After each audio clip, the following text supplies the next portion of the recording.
نبی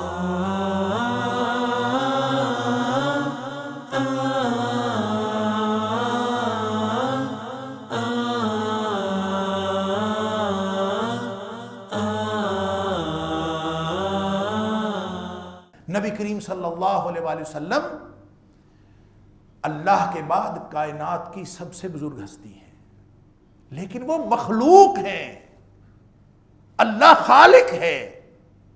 نبی کریم صلی اللہ علیہ وسلم فرماتے ہیں لا ادری ما یفعل بی ولا بکم، میں بھی نہیں جانتا میرے ساتھ کیا ہونے والا ہے اور تمہارے ساتھ کیا ہونا، مجھے بھی نہیں پتا ہے۔ اور یہی اصل میں بنی اسرائیل میں بھی اسی طرح کی چیزیں تھیں جو ہمارے اندر آ گئی۔ میں نے پچھلے درس میں وہ حدیثیں سنائی تھیں آپ کو کہ نبی کریم صلی اللہ علیہ وسلم نے فرمایا این قدم بقدم تم بنی اسرائیل کے پیچھے چلو گے، جس بل میں وہ گھسے تم بھی وہی حرکتیں کرو، اگر وہ گو کے بل میں گھسے ہیں تو تم بھی وہاں جا گھسو۔ سارا کچھ وہی یہود و نصارہ والا، کوئی چیز ہم نے نہیں چھوڑی جو ان میں تھی اور ہم نے نہیں کی۔ اللہ اکبر۔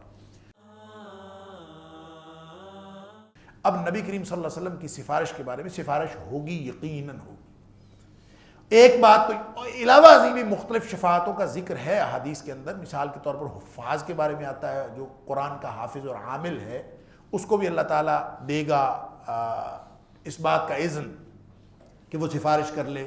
شہداء کے بارے میں بھی آتا ہے کہ شہداء بھی سفارش کر سکیں گے، لیکن مسئلہ یہ ہے کہ کوئی بھی سفارش، وہ کسی کی ہو، ادنا سے ادنا آدمی کی، کسی نیک آدمی کی سفارش ہو یا نبی کریم صلی اللہ علیہ وسلم کی سفارش ہو، من ذا الذی یشفع عنده الا باذنہ، جو خود پکڑنے والا ہے وہ جب تک اجازت نہیں دے گا کوئی شخص سفارش کر ہی نہیں سکتا۔ نبی کریم صلی اللہ علیہ وسلم سفارش نہیں کر سکتے جب تک اللہ تعالیٰ اجازت نہ دے۔ تو اگر اس کی اجازت سے، اس کے اذن سے سفارش ہونی ہے تو وہ کیا سفارش ہونی؟ اس کا مطلب یہ ہے کہ سب کچھ اللہ کی مرضی پہ موقوف ہے۔ نبی کریم صلی اللہ علیہ وسلم سفارش کریں گے، یقیناً کریں گے، صحیح حدیث کے اندر آتا ہے، لیکن وہ سفارش اللہ کے اذن سے ہوگی۔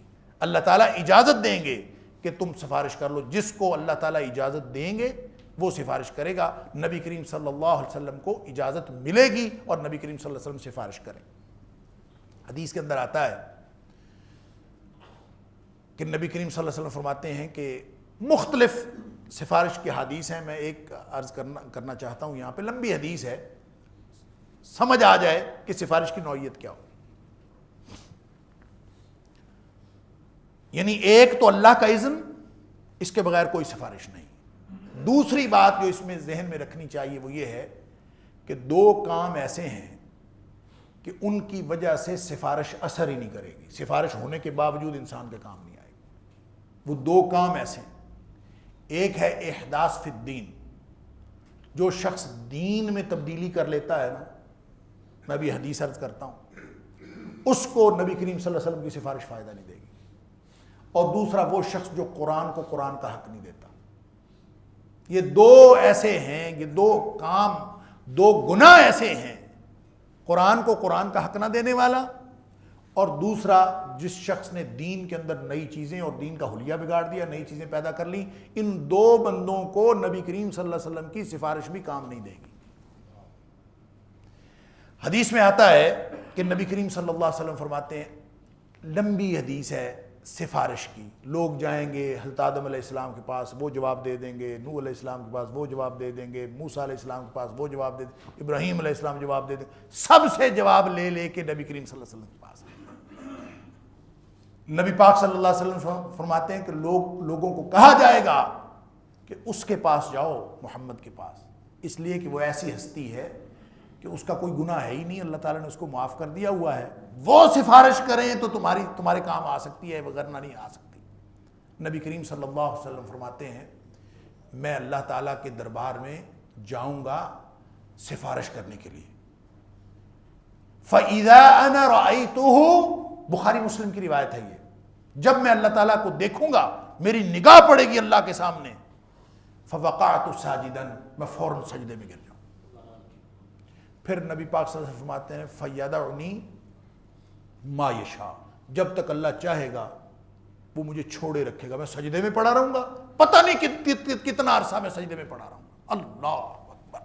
پھر جا کے اللہ کی طرف سے اذن ہوگا، مجھے اللہ تعالیٰ فرمائے گا ارفع رأسک یا محمد، اے محمد صلی اللہ علیہ وسلم اپنا سر اٹھاؤ، اور پھر فرمایا مجھے پھر کہا جائے گا قل تسمع، آپ فرمائیے جو آپ نے فرمانا ہے، آپ کی ہر بات سنی جائے گی، یعنی اب اذن ہو رہا ہے۔ اور فرمایا یہ کہا جائے گا وسل، اور تو مانگ جو مانگنا ہے تو دیا جائے گا، تو جو مانگے گا تجھے عطا کر دیا جائے گا، وشفع، اور سفارش کر جس کی کرنی ہے، تو شفع، تیری سفارش قبول کی جائے گی۔ یہ اب اللہ کی طرف سے اذن ہو گیا۔ اللہ اکبر۔ نبی کریم صلی اللہ علیہ وسلم فرماتے ہیں گویا میں نے اذن مانگا تھا، فَأَسْتَأْذِنُ عَلَىٰ رَبِّي، میں نے اپنے رب سے اذن مانگا، فَيُؤْذَنُ لِي، مجھے اذن مل گیا، مجھے اللہ نے اجازت دے دی کہ اب میں سفارش کر لوں۔ اور جب اللہ تعالیٰ مجھے یہ کہے گا، فرمایا فَأَحْمِدُ رَبِّي، میں اللہ کی حمد بیان کروں گا، جب تک اللہ چاہے گا، کیا بِتَحْمِيدٍ، ان الفاظ کے ساتھ میں اللہ کی حمد بیان کروں گا، یعلمنی ربی، جو میرے رب نے مجھے سکھایا ہوگا وہ میں حمد بیان کروں گا، یعنی اللہ کی تعریف ہی بیان کریں۔ سفارش کیا ہو رہی ہے؟ اللہ اکبر۔ ذہن میں بات رکھیے، میں نے ایک دفعہ پہلے بھی ذکر کیا تھا، یوم عرفہ میں نبی کریم صلی اللہ علیہ وسلم نے فرمایا کہ عرفہ، الحج العرفہ، اصل حج تو عرفہ کا دن ہے، اور فرمایا جو دعا وہاں مانگی جاتی ہے وہ رد نہیں کی جاتی، اور بہترین دعا اگر کسی نبی نے بھی کبھی مانگی ہے نا عرفات کے میدان میں، تو فرمایا وہ دعا ہے لا الہ الا اللہ وحدہ لا شریک لہ لہ الملک ولہ الحمد وہو علی کل شیء قدیر۔ یہ دعا نبیوں کی دعاؤں میں سے بھی تاریخ کی بہترین دعا ہے، لا الہ الا اللہ وحدہ لا شریک لہ لہ الملک ولہ الحمد وہو علی کل شیء۔ اس کا ترجمہ آپ لوگوں کو آتا ہے، لا الہ الا اللہ وحدہ لا شریک لہ، کوئی الہ نہیں سوائے اللہ کے، اللہ وہ اکیلا ہے، اس کا کوئی شریک نہیں، لہ الملک ولہ الحمد، بادشاہت بھی اس کی، تعریفیں بھی اس کی، اور وہو علی کل شیء قدیر، اور وہ ہر چیز پر قدرت رکھنے والا ہے۔ اس میں دعا کہاں ہے؟ اس میں مانگا کیا ہے؟ مانگنے والی تو چیز ہی کوئی نہیں، اس میں مانگا تو کچھ بھی نہیں ہے، تو پھر اس کو دعا کیوں کہا؟ اور بہترین دعا، صرف دعا نہیں کہا، فرمایا تاریخ کی بہترین دعا، نبیوں کی دعاؤں میں سے بہترین دعا یہ ہے۔ کیا مطلب؟ مطلب یہ کہ جو شخص اللہ کا ہو جائے، اللہ کی وحدانیت کا اعتراف کر کے، شرک سے بچ کے اللہ کیا کا ہو جائے اور اللہ کی ساری قدرتوں طاقتوں کا اعتراف کر لے، تو اللہ تعالیٰ اس کو عطا کر دیتے ہیں۔ بس اتنا ہی ضروری ہے کہ اللہ کے سامنے آپ کمپلیٹ سبمیشن کر دیں کہ اللہ میں تیرا، تو میرا اور میں تیرا، میرا اور کوئی ہے ہی نہیں، صرف یہ یقین دلانا ہے اللہ کو کہ میں تیرا۔ نبی پاک صلی اللہ علیہ وسلم فرماتے ہیں مجھے کہا جا رہا ہوگا کہ تو قل تسمع، آپ کہیں آپ کی بات سنی جائے گی، وسل تطع، کہ تو آپ مانگیں آپ کو عطا کیا جائے گا، اور کہا جائے گا وشفع تو شفع، آپ سفارش کریں آپ کی سفارش قبول کی جائے گی، تو میں کیا کہوں گا؟ فَأَحْمِدُ رَبِّي بِتَحْمِيدٍ يُعَلِّمُنِي رَبِّي، جو میرے رب نے حمد کے کلمات سکھائے ہوں گے اللہ کی تعریف کے، میں صرف اللہ کی تعریف کروں۔ یہ ہے سفارش۔ کیا سفارش ہے؟ اللہ کا ہونے کا یقین دلانا کہ اللہ میں تو تیرا ہوں، یہ میری امت ہے، میں بھی تیرا، میری امت بھی تیری۔ فرمایا اللہ تعالیٰ میرے لیے ایک نشانی مقرر کر دیں گے، فَيَحُدُّ لِي حَدًّا، حدیث کے الفاظ ہیں، پھر اللہ تعالیٰ میرے لیے ایک نشانی مقرر کر دیں گے، لمٹس مقرر کر دیں گے، حد مقرر کر دیں گے کہ جا جو اس طرح کے لوگ ہیں ان کو تو جہنم سے نکال کے جنت میں ڈال دے۔ فرمایا میں جاؤں گا اور میں جا کے اس نشانی کے سارے لوگوں کو جنت میں ڈال دوں، اب بھی میری بہت ساری امت جہنم میں رہ جائے گی۔ فرمایا میں دوسری دفعہ پھر آ کے اللہ کے دربار میں سجدے میں گر جاؤں، پھر جتنی دیر اللہ چاہے گا فَيَدْعُنِي مَا يَشَاءُ، جتنا چاہے گا اللہ تعالیٰ مجھے، میں سجدے میں پڑا رہوں گا، جب اللہ کا دل کرے گا، جب اللہ چاہے گا، اللہ مجھے کہے گا ارفع راسک یا محمد، اے محمد صلی اللہ علیہ وسلم سر اٹھاؤ، پھر وہی حکم ہوگا، اذن ہوگا کہ مانگو جو مانگنا ہے، سفارش کرو جس کی کرنی ہے۔ فرمایا میں پھر کہوں گا اللہ میری امت جہنم میں جل رہی، اس کو پھر اللہ تعالیٰ ایک اور نشانی مقرر کر دیں گے، اور فرمایا وہ چھوٹی نشانی ہوگی، فرمائیں گے اللہ تعالیٰ فرمائیں گے جا کے اس نشانی کے لوگوں کو بھی جہنم سے نکال.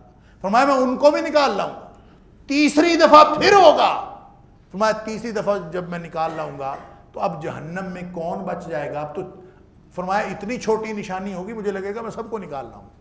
لیکن اب بھی سب نہیں نکلے, پھر بھی رہ گئے جہنم میں. فرمایا کون رہ گئے؟ فرمایا ما یبقى فی النار, بخاری مسلم کی روایت ہے.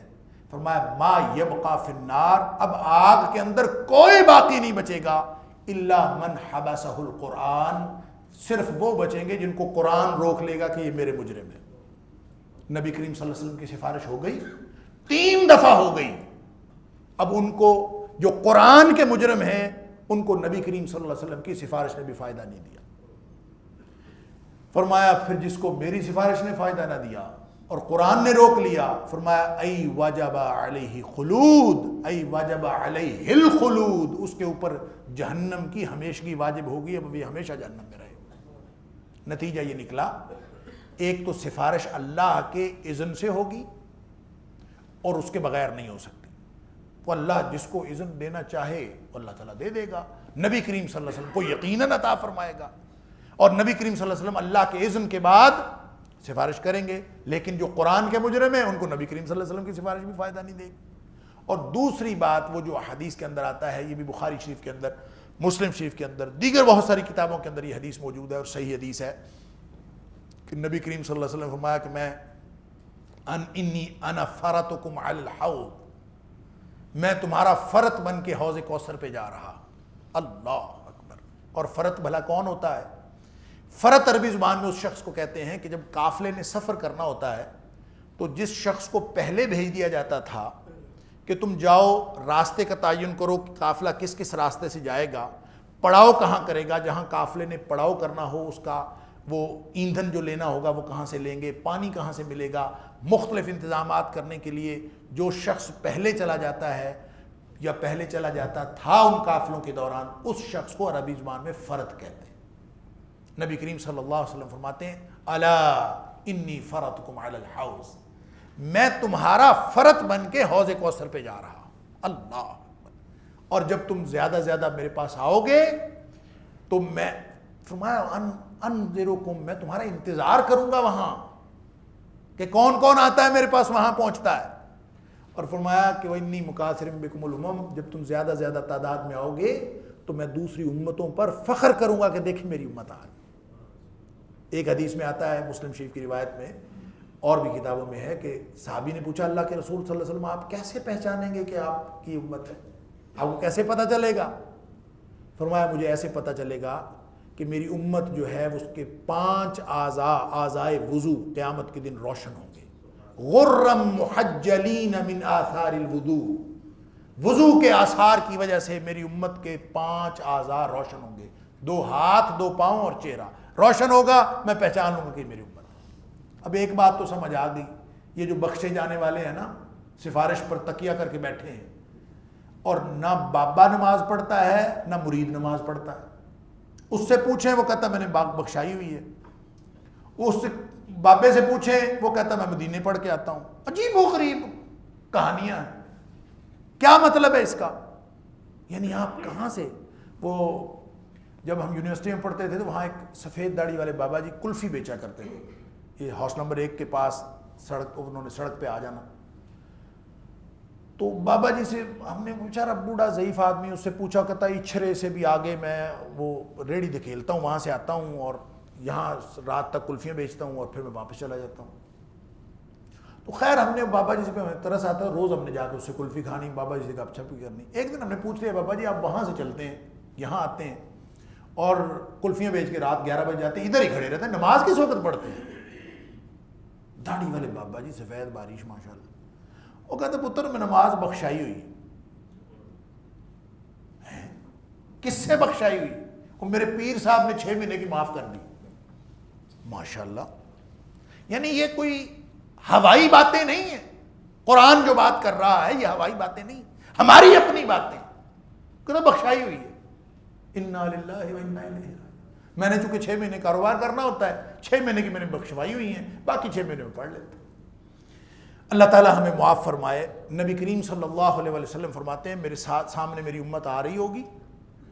اب اس کا مطلب ہے جو نماز نہیں پڑھتا اس کے تو اعضائے وضو روشن نہیں ہوں گے، نہ اس کے اندر وہ نشانی جس کی وجہ سے نبی کریم صلی اللہ علیہ وسلم نے پہچاننا ہے، تو وہ تو ختم ہو گیا، وہ تو گیا۔ یہ کتنے پرسنٹ ہیں امت کے، یہ اللہ جانتا ہے۔ اسی لیے فرمایا جو بین العبد والکفر ترک الصلاۃ، جو یعنی نماز چھوڑ دیتا ہے وہ کفر میں چلا جاتا ہے۔ اللہ تعالیٰ معاف فرمائے۔ وہ تو ویسے گئے، اب رہ گئے وہ جو نمازی ہیں۔ اب نبی کریم صلی اللہ علیہ وسلم فرماتے ہیں آ رہے ہوں گے، اعرفہم ویعرفوننی، وہ مجھے پہچان لیں گے، میں ان کو پہچان لوں گا۔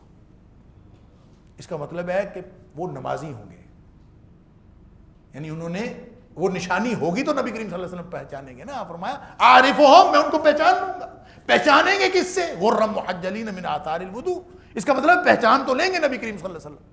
پہچاننے کے بعد آپ نے فرمایا کہ اس کے باوجود درمیان میں پردہ حائل کر دیا جائے گا، فیحال بینی و بینہم، درمیان میں پردہ ڈال دیا جائے گا، رکاوٹ کھڑی کر دی جائے گی۔ فرمایا میں کہوں گا امتی، میری امت ہے، آنے دو، اور فرشتے کہیں گے یہ آپ کی امت نہیں ہے۔ میں کہوں گا امت ہے، وہ کہیں گے امت نہیں ہے۔ اب نبی کریم صلی اللہ علیہ وسلم تو جھگڑا اسی کے لیے کریں گے نا جس کے جو نمازی ہوگا۔ اب یہ نمازیوں کی بات ہوگی۔ اس کے بعد نبی کریم صلی اللہ علیہ وسلم فرماتے ہیں کہ میں تو نشان، ظاہر ہے نبی کریم صلی اللہ علیہ وسلم جس بنیاد پر ان سے جھگڑا کر رہے ہیں کہ میری امت ہے، وہ تو نشانی ہے نا نمازی ہونے والی۔ تو اس پر فرشتے کہیں گے کہ انک لا تدری ما احدثوا بعدک، اللہ کے رسول صلی اللہ علیہ وسلم ہیں تو یہ آپ کی امت کے لوگ، لیکن آپ کو یہ معلوم نہیں ہے کہ آپ کے دنیا سے تشریف لے جانے کے بعد انہوں نے دین کے اندر کتنی نئی باتیں پیدا کر لی تھیں۔ ما احدثوا بعدک، ایک روایت میں آتا ہے ما بدلوا بعدک، کتنی تبدیلیاں کر لی تھی انہوں نے بعد میں۔ اصل مسئلہ یہ ہے، نبی کریم صلی اللہ علیہ وسلم فرماتے ہیں جب یہ بات ہوگی، اب دیکھیں یہ ہے نبی کریم صلی اللہ علیہ وسلم کی سفارش، آپ حوض کوثر پہ تشریف فرمائیں، اپنی امت کو بلا رہے ہیں، آ جاؤ، انتظار فرما رہے ہیں، اور سارے انتظامات مکمل کر کے کھڑے ہیں اور سب پہنچ رہے ہیں۔ فرمایا زیادہ زیادہ پہنچو گے تو میں فخر کروں گا۔ نبی کریم صلی اللہ علیہ وسلم وہاں پہ موجود ہیں اور پہچان بھی لیتے ہیں اور فرماتے بھی ہیں امتی میری امت ہے، آنے دو۔ فرشتے روک لیتے ہیں، سفارش ہو گئی، اصرار ہو گیا، جھگڑا ہو گیا۔ جب فرشتوں نے دلیل دی انک لا تدری ما احدثوا بعدک وما بدلوا بعدک، آپ کے بعد انہوں نے کیا کیا دین کے اندر تبدیلیاں کی تھیں، انہوں نے تو دین ہی اپنا بنا لیا تھا۔ نبی کریم صلی اللہ علیہ وسلم فرماتے ہیں میں اسی وقت گویا ودڈرا کر جاؤں گا اپنی سفارش کو۔ فرمایا میں کہہ دوں گا سحقن سحقن، ان کو دور لے جاؤ، ان کو دور لے جاؤ، اور ان کو پھر گھسیٹ کر جہنم میں پھینک دیا جائے گا۔ اللہ تعالیٰ مجھے اور آپ کو معاف فرمائے۔ احداث فی الدین، دین کے اندر نئی نئی باتیں بنانا، نبی کریم صلی اللہ علیہ وسلم والا دین چھوڑ کر کوئی اور طریقہ اپنا لینا، اور دوسرا قرآن کو قرآن کا حق نہ دینا، یہ بھی اتنا بڑا جرم ہے کہ نبی کریم صلی اللہ علیہ وسلم کی سفارش ہونے کے باوجود اس کو فائدہ نہیں ہوگا۔ اور پہلی بات جو میں نے آپ سے عرض کی ہے کہ وہ نبی کریم صلی اللہ علیہ وسلم کی سفارش بھی بغیر اللہ کے اذن کے نہیں ہو سکتی۔ من ذا الذی یشفع عندہ الا باذنہ، کون ہے جو اللہ کی اجازت کے بغیر سفارش کرے؟ کوئی بھی نہیں کر سکتا۔ نبی کریم صلی اللہ علیہ وسلم بھی سفارش نہیں کر سکتے جب تک اللہ تعالیٰ اجازت نہیں دے گا۔ تو یہ تصور شفاعت کا اگر ہو تو اس سے پھر نتیجہ نکلتا ہے کہ ہمیں ایمان اور عمل کا اظہار کرنا ہے، ہمیں محنت کرنی ہے، ہمیں زندگی نبی کریم صلی اللہ علیہ وسلم کے دیے ہوئے دین کے مطابق گزارنی ہے۔ اگر ہم ویسا گزاریں گے تو انشاءاللہ قیامت کے دن ہم نبی پاک صلی اللہ علیہ وسلم کی شفاعت سے بھی مستفید ہوں گے، اور انشاءاللہ جنت بھی اللہ نے ہمارے لیے بنائی۔ وگرنہ پھر اس دن کوئی چیز کام نہیں آنی۔ کوئی مددگار آ جائے، کوئی تمہارے پاس پیسہ ہو، مالی فدیہ دے کر اپنے آپ کو چھڑوا لینا، وہاں پہ ایسا کوئی کانسیپٹ نہیں ہے۔ واتقوا، بچ جاؤ اس دن سے، یوم لا تجزی نفس عن نفس شیئا، کوئی کسی کا فائدہ نہیں کرے گا، ولا یقبل منہا شفاعت، نہ سفارش قبول کی جائے گی، ولا یؤخذ منہا عدل، نہ کوئی مالی بدلہ لیا جائے گا، ولا هم ینصرون، کوئی مددگار وہاں پہ نہیں پہنچے گا۔ آپ بلاتے رہیں لوگوں کو، کوئی پیچھے نہیں پہنچے گا۔ اللہ تعالیٰ معاف فرمائے۔ وَإِذْ نَجَّيْنَاكُمْ مِنْ آلِ فِرْعَوْنَ يَسُومُونَكُمْ سُوءَ الْعَذَابِ يُذَبِّحُونَ أَبْنَاءَكُمْ وَيَسْتَحْيُونَ نِسَاءَكُمْ۔ دیکھیں پیچھے اللہ تعالیٰ نے پچھلے رکوع کے پہلی آیت میں یہ ذکر تو کیا تھا کہ تمہارے اوپر بہت سارے انعامات کیے، لیکن انعامات کی تفصیل نہیں تھی۔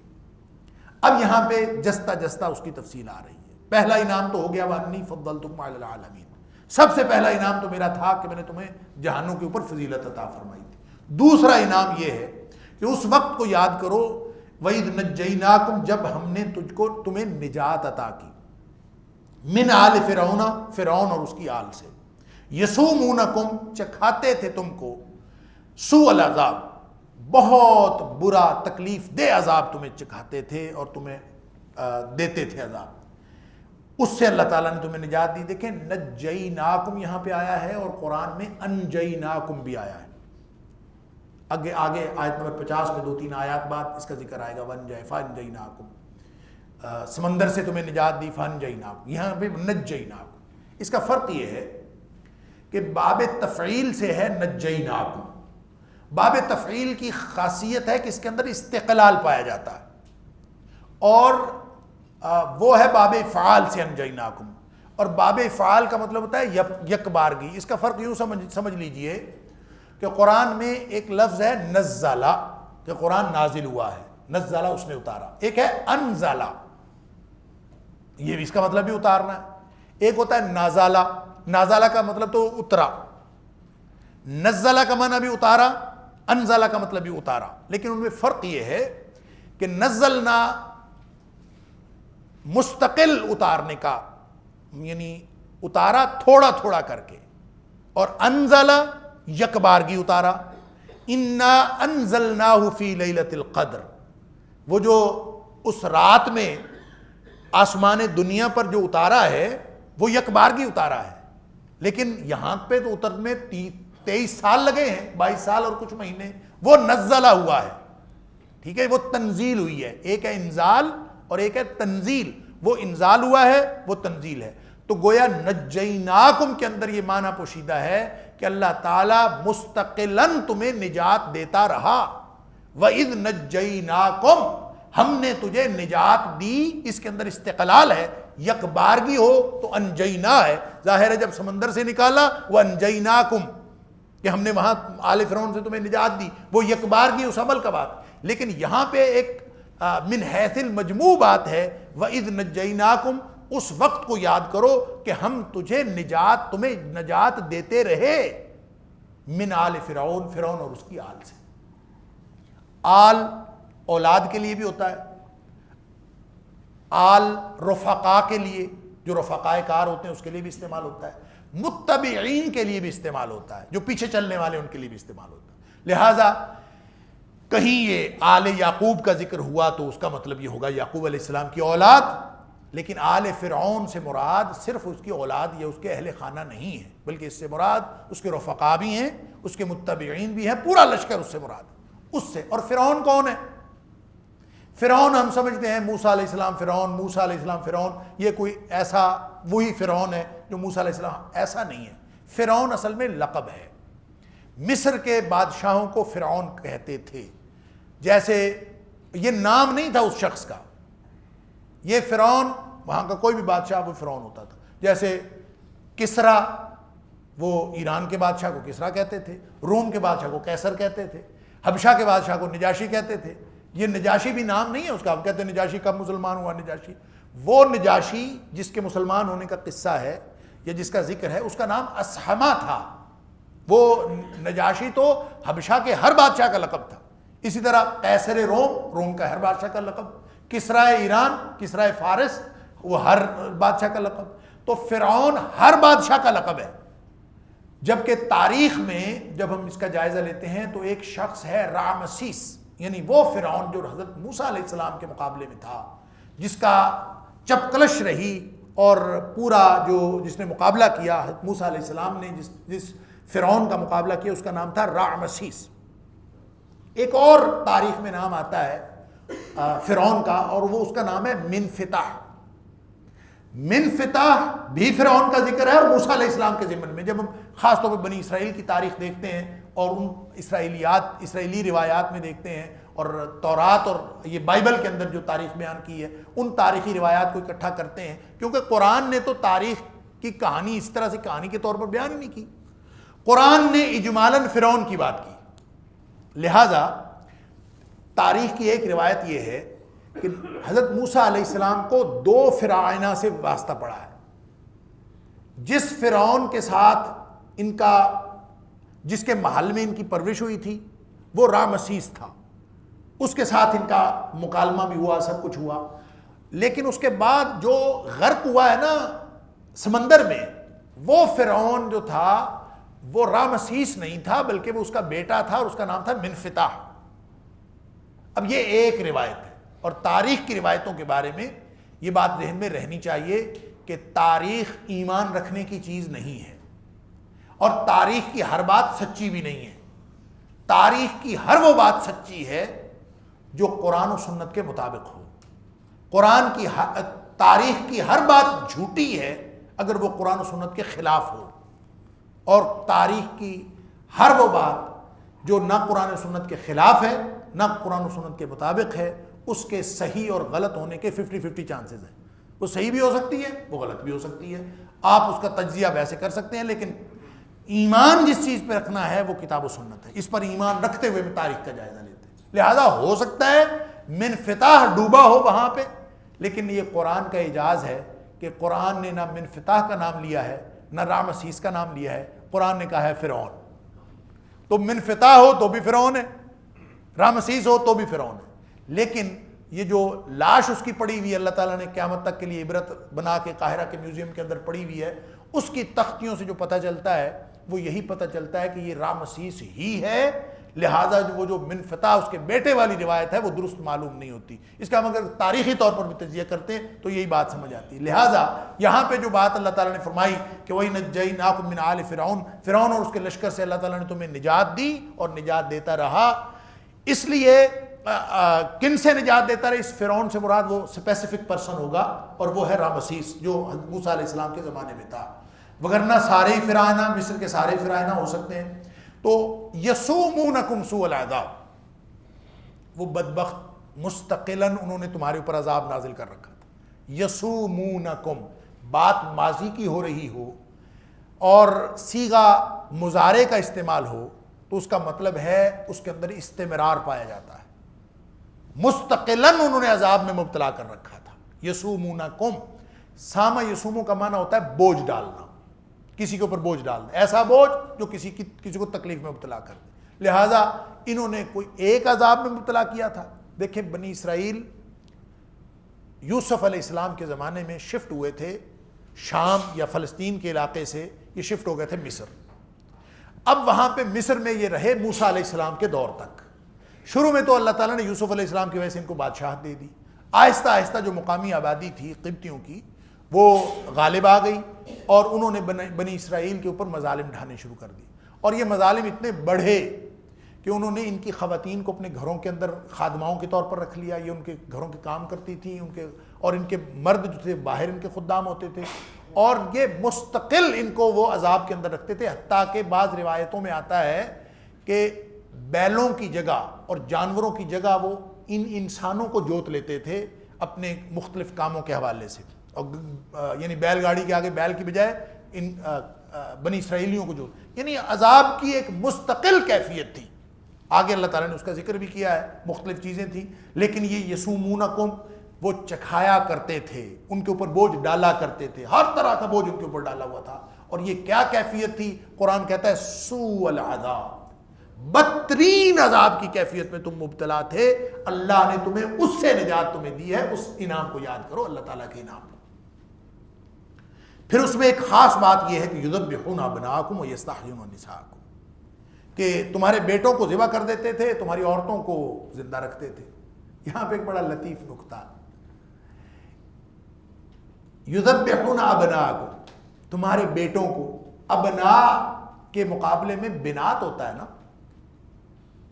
یعنی تمہارے بیٹوں کو ذبح کر دیتے تھے اور زندہ رکھتے تھے بیٹیوں کو۔ بنات آنا چاہیے تھا نا، بنات نہیں آیا، نساءکم آیا۔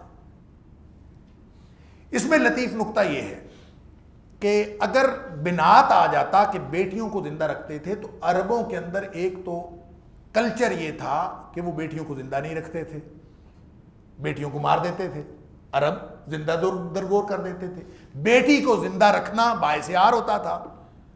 اب اگر یہ کہا جاتا کہ وہ بیٹیوں کو زندہ رکھتے تھے، بنات کو زندہ رکھتے تھے، تو اس سے ایک نیکی کا تصور ذہن میں آ سکتا تھا کہ بیٹوں کو تو ذبح کر دیتے تھے، یہ ان کے ظلم کا ایک پہلو ہے، لیکن بیٹیوں کو زندہ رکھتے تھے، گویا ان کے اندر کوئی نیکی کا پہلو بھی تھا۔ تو یہ تصور عربوں کے لیے ایک نیکی کا تصور ہوتا، کیونکہ ان کے ہاں بیٹیوں کو زندہ رکھنا ایک باعث عار تھا، اور اگر کوئی رکھتا ہے تو قرآن نے بیٹیوں کو زندہ رکھنا ایک نیکی قرار دیا تھا، اس لیے یہ شبہ پڑ سکتا تھا کسی کو کہ وہ لوگ بیٹیوں کو زندہ رکھتے تھے۔ ایک تو اس میں لطیف نقطہ یہ ہے۔ دوسری وجہ یہ ہے، اسی نقطے کا دوسرا پہلو یہ ہے کہ نساء کے لفظ میں بنی اسرائیلیوں کی غیرت جگانا مقصود ہے، کہ بیٹیوں کو اس لیے زندہ نہیں رکھتے تھے کہ اس کے اندر کوئی نیکی کا پہلو ہو، بلکہ اس لیے زندہ رکھتے تھے کہ وہ بڑی ہو کے ان کے کام آئے۔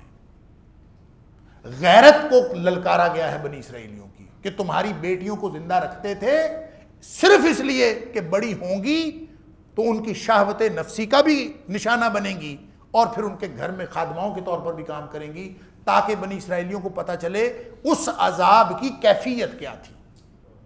زندہ تو وہ بچیوں کو رکھتے تھے، ظاہر ہے بچوں نومولود بیٹوں کو اگر قتل کر دیتے تھے تو زندہ چھوڑتے تھے تو نومولود بیٹیوں کو ہی چھوڑتے تھے، لیکن ان کا مقصد کوئی نومولود بیٹیوں کو زندہ رکھنے کا ہرگز یہ نہیں ہوتا تھا کہ یہ معصوم بچیاں ان کو کیا قتل کرنا ہے، نہیں، ان کا مقصد یہ ہوتا تھا کہ ان کو بڑا کریں گے اور یہ بڑی ہو کے ہماری خادمائیں بنیں گی اور ہماری خواہشات کی پیروی اور ہماری خواہشات کی تکمیل کا باعث بنے گی۔ لہٰذا ایک تو اصلاً کیفیت یہ تھی، ان کی نیتوں کو ظاہر کیا گیا ہے، اور دوسری بات اس کے ساتھ یہ بھی بتا دی گئی ہے کہ بنی اسرائیلیوں کو کہا جا رہا ہے یا بنی اسرائیل۔ فضیلت کیا تھی، عذاب کی کیفیت کیا تھی، ذرا دونوں حالتوں کا اندازہ تو کرو کہ اللہ تعالیٰ نے کہاں سے نکال کر تمہیں کتنی بڑی فضیلت عطا کی۔ تمہیں تمہاری غیرتوں کا جنازہ نکل چکا تھا، تمہارے بیٹے ذبح ہو رہے تھے، سوء العذاب بدترین کیفیت تھی عذاب کی، وہاں سے اللہ تعالیٰ نے نکالا، اور تمہیں وہ بھول گیا سب کچھ، اور تم نے سمجھا کہ ہم ساری عمر ایسے ہی تھے، ہم انعام یافتہ ہی تھے، ہم صاحب فضل ہی تھے۔ وہی جو بات میں نے پہلے عرض کی، وفی ذات ویستحیون نساءکم، اور تمہاری عورتوں کو زندہ رکھتے تھے۔ اچھا، اس میں ایک اور بات بھی ہے کہ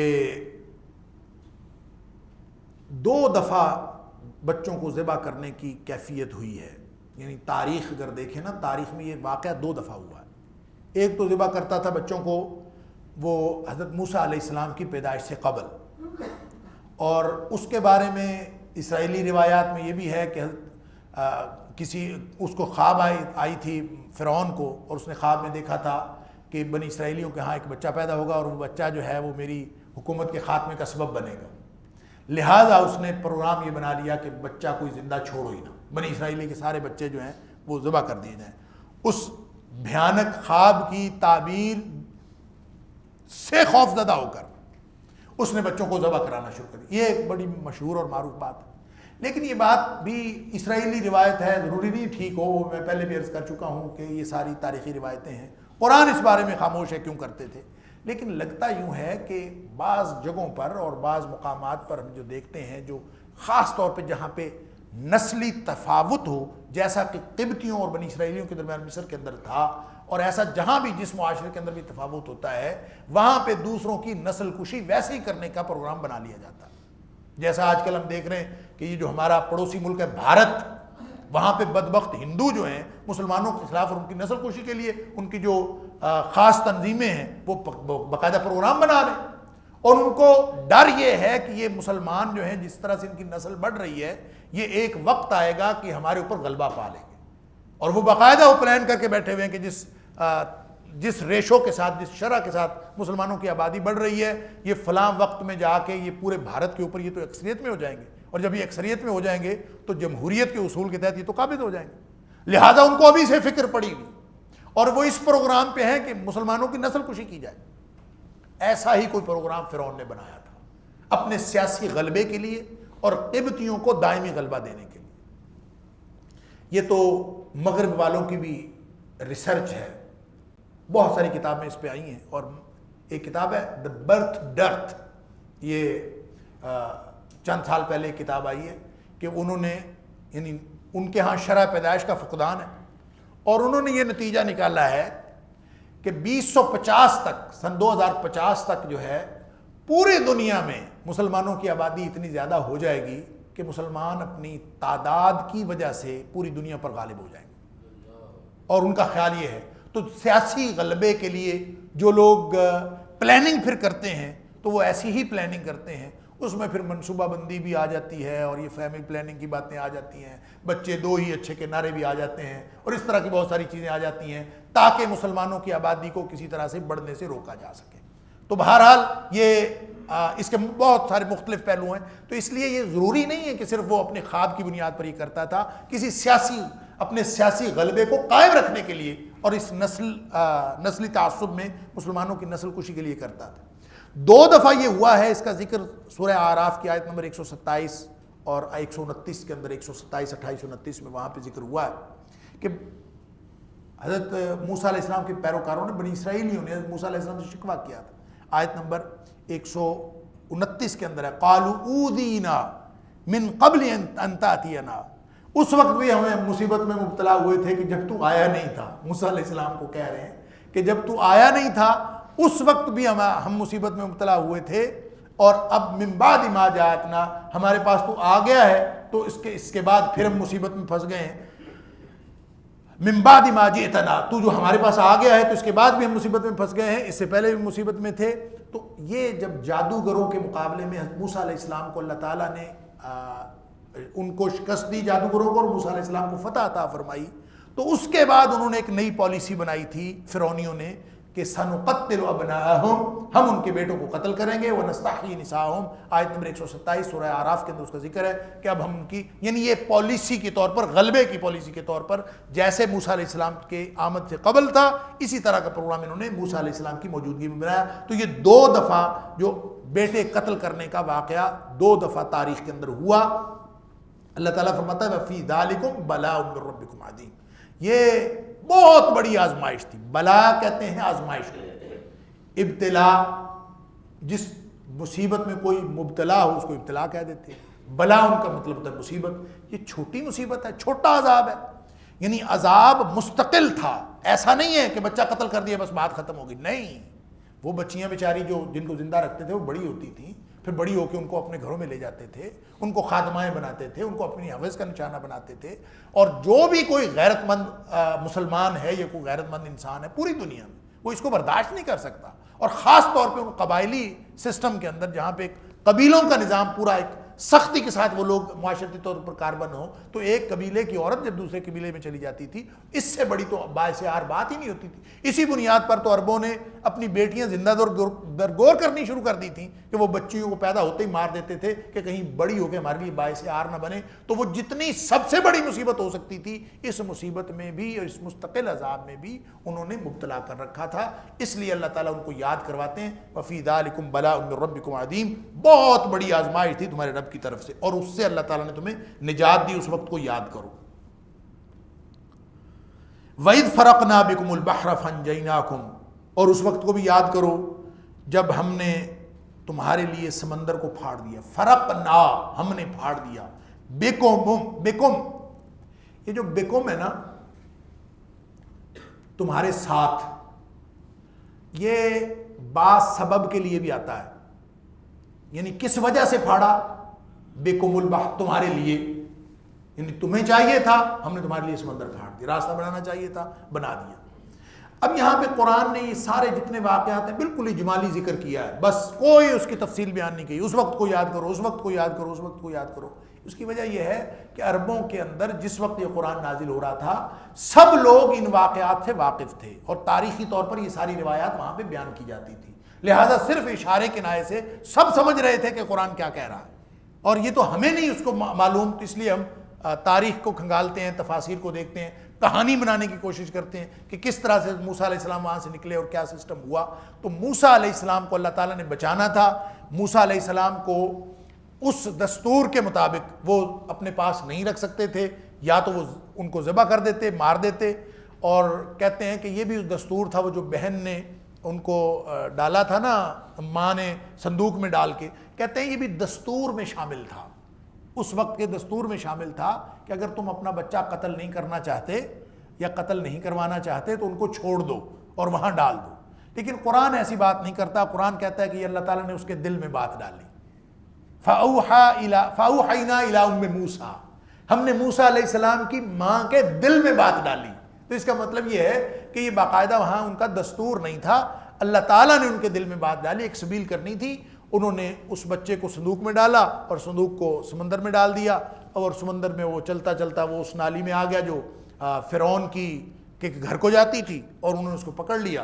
اور یہ پورا جو اس کے اندر واقعہ موجود ہے, اور جگہ جگہ میں نے عرض کیا 514 آیات ہیں قرآن پاک کی جس کے اندر یہ موسیٰ علیہ السلام کا اور بنی اسرائیل کا یہ قصہ مختلف مقامات پر موجود, کہیں تفصیل کے ساتھ کہیں کم تفصیل کے ساتھ.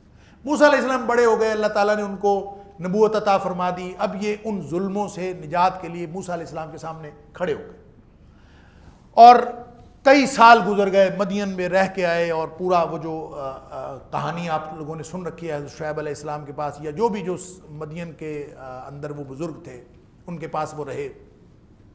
پھر نبوت لے کے واپس آئے, اور واپس آ کے جب فرعون کے ساتھ پھر جادوگروں کا مقابلہ ہوا, موسیٰ علیہ السلام کو اللہ تعالیٰ نے فتح عطا فرمائی, جادوگروں کا وہ سارا جادو خاک میں مل گیا, جادوگر بھی مسلمان ہو گئے.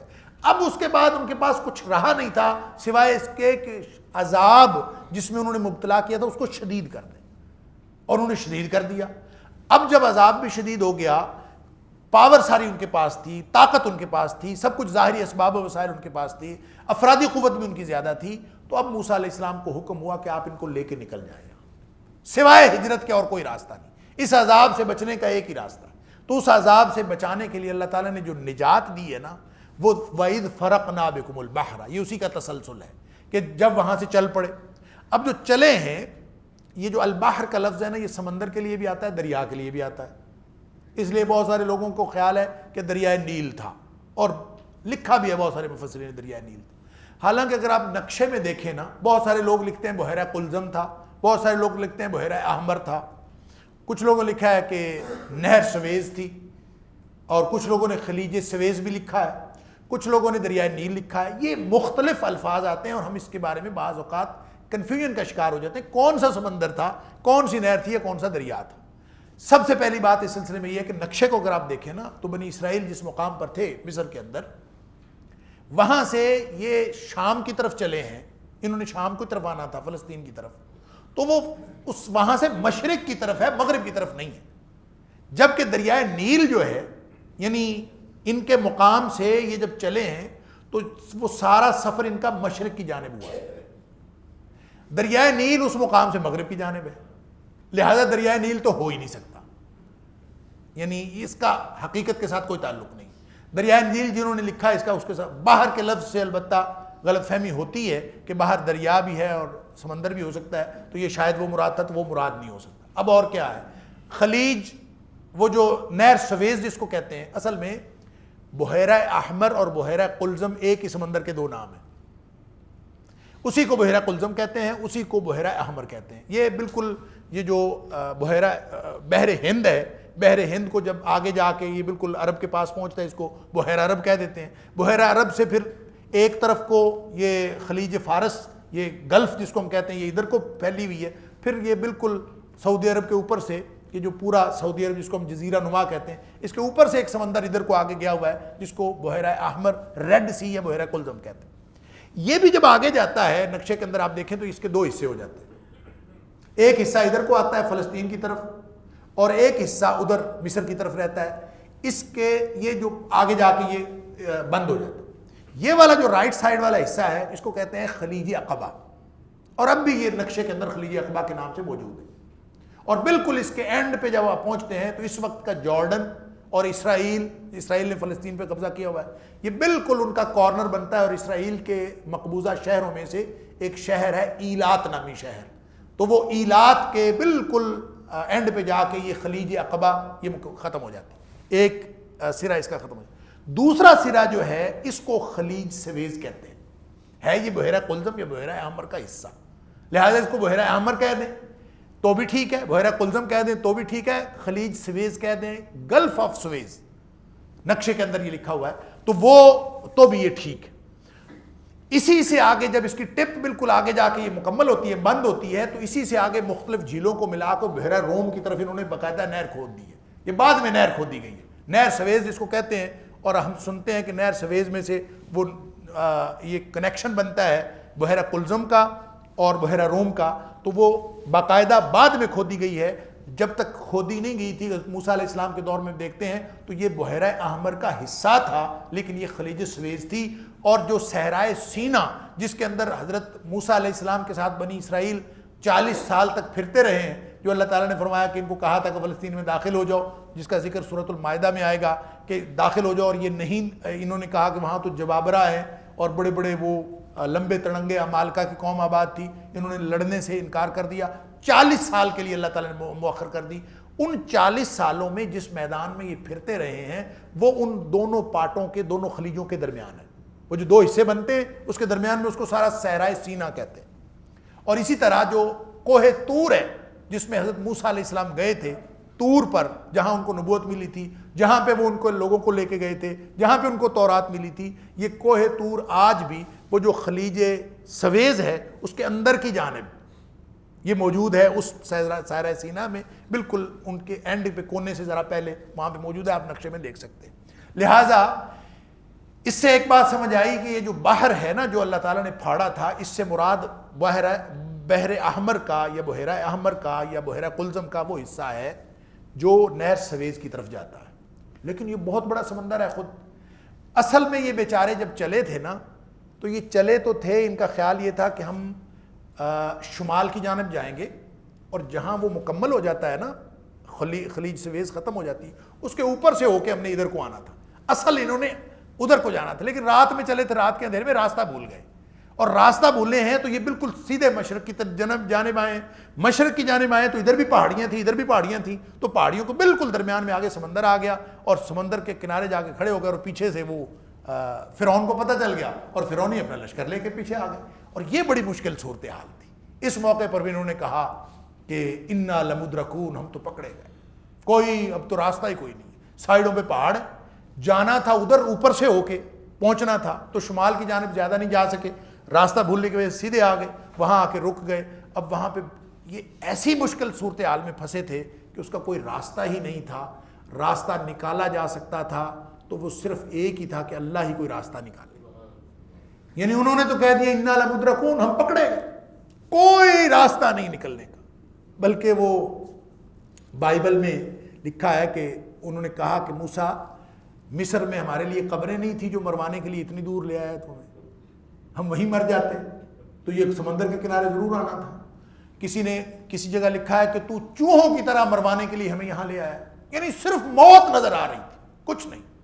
موسیٰ علیہ السلام نے فرمایا کلا، ایسا نہیں ہو سکتا، ہرگز ایسا نہیں ہو سکتا، کلا، یہ نہیں ہو سکتا، یہ یقین ہے، یہ ایمان ہے، یہ تقویٰ ہے، یہ اللہ پر توکل ہے، کلا نہیں ہو سکتا، اللہ کے حکم سے میں نکلا، یہ کیسے ہو سکتا ہے کہ اللہ مجھے ضائع کر دے؟ کلا، ہو نہیں سکتا۔